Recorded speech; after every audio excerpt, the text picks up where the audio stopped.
নারীরা অহরহ পুরুষের পোশাক পরিধান করলেও বর্তমান সমাজে কোনো পুরুষ নারীদের পোশাক পরবে এমনটা কল্পনাও আসে না।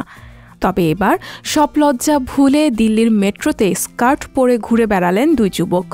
আর এই সংক্রান্ত একটি ভিডিও ভাইরাল হতেই সমালোচনার ঝড় উঠেছে সামাজিক যোগাযোগ মাধ্যমে।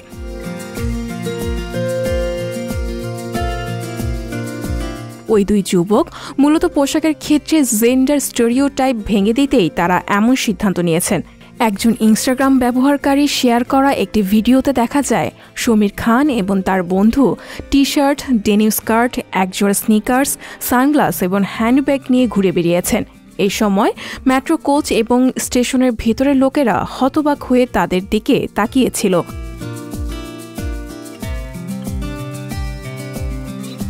ইনস্টাগ্রামে ভিডিওটি শেয়ার করার পর 7.5 লাখেরও বেশি মানুষ দেখেছেন।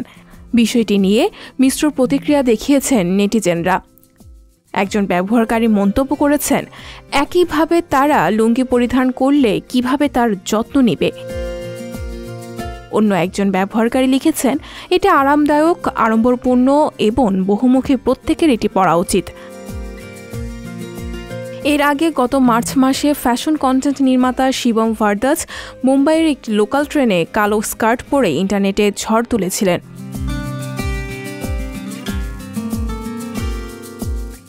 পোশাকের জন্য নির্ধারিত কোনো জেন্ডারে বিশ্বাস করেন না অনেকেই, আর তাই তো নারীরা হরহামেশাই জিন্স, টি শার্ট পরে ঘুরতেই অভ্যস্ত। একসময় ভারতীয় উপমহাদেশে যা চিন্তাই করা যেত না, এখন টিপ, কানে দুল যেন ছেলেদের ফ্যাশনে পরিণত হচ্ছে ধীরে ধীরে। এবার দিল্লির মেট্রোতে স্কার্ট পরে দুই যুবক আরও একবার তা দেখিয়ে দিলেন।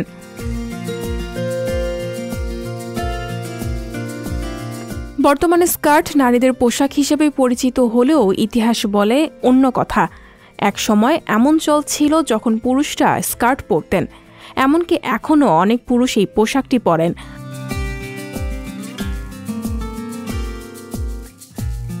স্কটিশ লোকেরা তাদের ঐতিহ্যবাহী গার্মেন্ট কিল্টসের জন্য পরিচিত।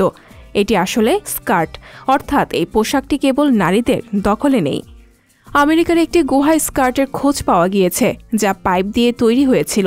যদিও এটি নারীদের স্কার্ট ছিল, বিশেষজ্ঞরা সেটি যত্ন করে সাজিয়ে রেখেছেন। আন্তর্জাতিক ডেস্ক, সংবাদ প্রকাশ।